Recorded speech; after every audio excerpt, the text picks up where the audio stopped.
je voulais vous remercier très très sincèrement pour votre venue ce soir et d'avoir répondu à notre appel. C'est vrai que notre candidat est là, il fallait venir le soutenir, je crois qu'il le mérite pour tout son dévouement et sa disponibilité. Donc vraiment encore un grand merci à vous tous de vous être déplacés. Bien sûr, au dessert, on pourra commencer un petit peu le débat des questions-réponses. Mais pour introduire un petit peu le débat, je voulais vous parler d'une chose qui me tient beaucoup à cœur. C'est vrai qu'en ce moment, on est en pleine période électorale et les Français sont tous en train de s'interroger sur un sujet qui les inquiète beaucoup, c'est la dette. Et donc, c'est une dette abyssale qui ronge notre pouvoir d'achat, qui hypothèque nos forces économiques, et à n'en pas douter, cette dette constituera l'enjeu de cette élection présidentielle, et même au-delà. Alors, cette dette, elle est complètement injuste, elle est antisociale, mais en fait, elle est le résultat d'un pacte faustien. Vous connaissez le mythe de Faust. Eh bien, vous allez voir que Faust, qui a vendu son âme, eh bien, nous avons aussi, d'une certaine façon, vendu notre âme, l'âme en tout cas de notre pays, de la France. Cette dette, est-ce que vous savez depuis quand elle est née? Parce qu'elle a une date d'origine, elle a une date de naissance. Elle n'est pas née il y a très longtemps. Elle est née ex nihilo, non pas d'une gestion mal avisée ou bien d'un déséquilibre budgétaire mal maîtrisé. L'accroissement de la dette publique repose sur le fait que les États sont obligés d'emprunter sur les marchés financiers privés. Et donc, historiquement, la dette tire son origine d'une loi qui a été promulguée le 3 janvier 1973, donc historiquement quelque chose de très précis, sous la présidence de Georges Pompidou, parce que ça n'aurait pas été possible avant, avec Rothschild quand même, ça donne des réflexes. Et cette loi a donc enclenché une réforme importante des statuts de la Banque de France, dans laquelle nous trouvons ce très court article 25. Je vous le lis. Le Trésor public ne peut être présentateur de ses propres effets à l'escompte de la Banque de France. Qu'est-ce à dire? Eh bien, ça veut dire que l'État s'interdit toute possibilité de crédit à la Banque de France, de la Banque de France au Trésor. Autrement dit, délibérément, l'État a transféré sur le système bancaire privé son droit régalien de création de la monnaie qui était autrefois la pierre d'angle de l'édifice royal qui avait été jalousement gardé par nos rois et qui est l'essence même d'un État. Ainsi, sur les 1800 milliards d'euros de la dette publique, 1400 milliards correspondent aux intérêts dus aux banques. Et donc avant 1973, rendez-vous compte, l'État détenait encore le pouvoir régalien de faire émettre par la Banque nationale, par la Banque de France, une masse d'argent pour les grands investissements publics, une masse d'argent qui était prêtée à taux zéro. Et donc, une élite autoproclamée, une oligarchie, a organisé la privatisation de l'argent public. Privatisation qui est le cheval de bataille de l'ultralibéralisme, et le système a en outre verrouillé au point de vue européen, au niveau européen, puisque la création de la Banque centrale européenne, imposant par l'article 104 des accords de Maastricht, rebaptisé article 123 du traité de Lisbonne, cette même interdiction à toutes les banques nationales des membres de l'Europe. Et cela, sans débat, dans la plus grande opacité. C'est le secret le mieux gardé du monde. Cette obligation pour les États d'emprunter de l'argent sur le marché privé, avec taux d'intérêt contre garantie en bons du Trésor, produit au niveau des nations occidentales la même conséquence que la garantie hypothécaire pour le monde privé des affaires. Soit, à travers une dette qui est toujours grandissante et structurellement irremboursable, le transfert progressif de toute la richesse d'un État dans les mains d'une oligarchie financière. C'est la plus grande escroquerie jamais vue en matière économique. Alors toutes les soi-disant dettes ne sont donc qu'une vaste imposture. Pourquoi nos élus ne dénoncent-ils pas cet état de fait? Eh bien tout simplement parce qu'ils sont placés au pouvoir par ces mêmes banques pour lisser le système en place. Le monarque, lui, était indépendant. Il était indépendant de tout lien, et ça se disait monarchie absolue. Monarchie absolue, étymologiquement. Il avait cette liberté par rapport à l'argent, et seul le roi pourra aujourd'hui rétablir ce pouvoir régalien qui a été confisqué par les sphères de l'ultralibéralisme.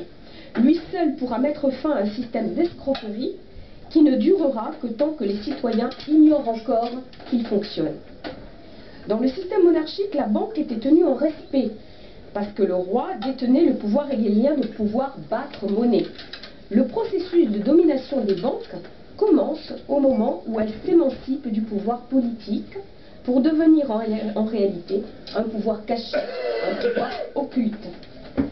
De là est née la violence sociale et l'injustice sociale qui l'accompagne. Aujourd'hui, les royalistes demandent des comptes. Les royalistes demandent des comptes à ceux qui ruinent nos enfants. Comment inverser la vapeur? Eh bien, pour arrêter avec cette dette publique qui n'est que de l'argent volé aux Français, une seule solution, c'est de revenir à un système qui garantit la continuité en transmettant la responsabilité de ses choix à ses propres descendants, c'est-à-dire la monarchie. Alors bien sûr, nous ne serions pas garantis d'erreur, finalement humaine, mais au moins nous serions assurés d'avoir quelqu'un qui physiquement est présent, à qui demander des comptes, au lieu des souvenirs passés de mandats oubliés, mais aux conséquences toujours présentes. Donc oui, aujourd'hui, nous réclamons le retour du roi, car nous savons que quand un système ne fonctionne pas, ce n'est pas en changeant le décor qu'il se mettra à fonctionner par magie. Il ne suffit pas de changer les hommes, il faut changer les institutions. Voilà, donc c'est un problème qui me tenait un petit peu à cœur, parce que c'est vrai que c'est un sujet qui pèse beaucoup dans la campagne, et je crois que c'est des choses qui sont peu dites, et que on se doit d'exposer. Et je pense que c'est un mensonge qui doit être révélé pour qu'il puisse être désamorcé et pour qu'il soit mis en lumière. En tout cas. Voilà. Donc j'ai un peu ouvert le débat. Si Patrick veut reprendre le fil de la discussion, je pense que vous pouvez tranquillement lui poser des questions. Et bravo, ma chère Sandrine. Avant que cette loi ne soit passée, c'était les Français qui prêtaient. C'était les Français qui prêtaient à l'État. On levait des grands emprunts. Alors, effectivement, l'inflation faisait que ceux qui prêtaient étaient parfois un petit peu lésés, mais pas dans des proportions qui ont une commune mesure avec le système actuel, qui est une véritable, qui est un vol organisé, littéralement. C'est un vol organisé d'une manière qui est absolument inimaginable et à insoupçonner des Français, parce que ce que vient de dire Sandrine, personne ne le sait chez nous. Personne ne le sait. Et donc, effectivement, c'est un problème qui n'est pas dans le débat public, pour la bonne raison que ce n'est jamais abordé. Puis, sous le régime des partis, c'est que les leçons toutes simples sont toujours perdues. Il ne s'agit pas d'être raisonnable, c'est-à-dire d'œuvrer en commun pour le bien de la nation, mais de mettre des bâtons dans les roues à l'ennemi. Cette guerre ou cette guérilla perpétuelle fait du régime démocratique l'un des plus lourds et des plus lents que l'on ait inventé. Peut-être aussi l'un des plus immoraux, vu qu'il n'y est question en fin de compte que de conquérir le pouvoir pour accomplir soi-même ce que l'on a empêché les autres de faire. Et donc ça, c'est malheureusement quelque chose dont nous mourrons. Parce que, du coup, cette opposition permanente qu'il y a chez nous entre cette droite et cette gauche, ce clivage artificiel, parce qu'en plus on sait très bien qu'il n'y a pas de vraie opposition, on vient de le lire. En réalité, quand l'opposition est au pouvoir, elle fait la même chose, elle fait la même politique, mais elle a toujours contre elle ceux qui sont devenus l'opposition, peu importe, quand c'est la gauche qui est au pouvoir, c'est la droite qui s'oppose, hein, et qui empêche la gauche de faire les bonnes réformes, parce que les gens veulent le faire eux-mêmes, et donc on veut conquérir le pouvoir, et donc il faut s'opposer. Et donc s'opposer est devenu un véritable fonds de commerce. Alors, en réalité, le discrédit majeur de nos hommes politiques vient en partie de là. Il vient de ce que actuellement, on n'a plus chez nous de vote de conviction. On a des gens qui votent contre. Les gens qui sont à droite ne votent pas actuellement, puisqu'on va avoir un combat Sarkozy-Hollande. Les gens qui sont à droite ne votent pas pour M. Sarkozy. Ils votent contre M. Hollande. Et ceux qui sont à gauche, ils ne votent pas pour Hollande. Moi, j'ai parlé à beaucoup de gens qui sont de conviction de gauche. Ils n'ont pas du tout une grande admiration pour M. Hollande. Ils ne sont pas du tout contents que leur candidat, ce soit M. Hollande. Donc ils ne vont pas voter pour M. Hollande, ils vont voter contre M. Sarkozy. Et alors ceux qui ne vont pas dans ce système-là, il y en a quand même quelques-uns, ils n'ont pas beaucoup d'autres choix que de faire un vote de protestation en votant Mme Le Pen. Hein, mais ils ne votent pas pour Mme Le Pen. Ils font un vote de protestation. Hein, et parce que le vote Le Pen, c'est un vote pour nous royalistes, qui est un vote perdu. Tout le monde sait que le Front National, s'il arrive, tout ce qu'il peut faire de mieux, c'est d'arriver au second tour, et qui que ce soit qui sera opposé à lui, passera. Et donc le Front National ne sera jamais élu.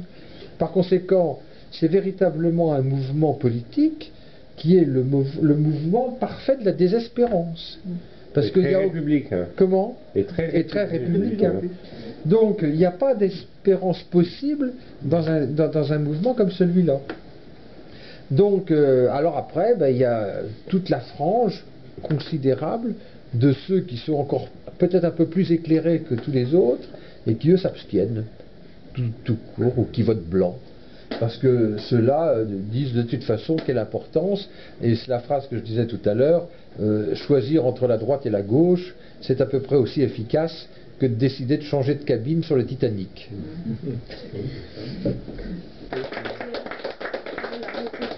Voilà, donc je pense que vous avez pu un petit peu prendre la mesure de ce qu'était l'Alliance Royale. Donc gardez le contact avec nous, continuez à nous soutenir.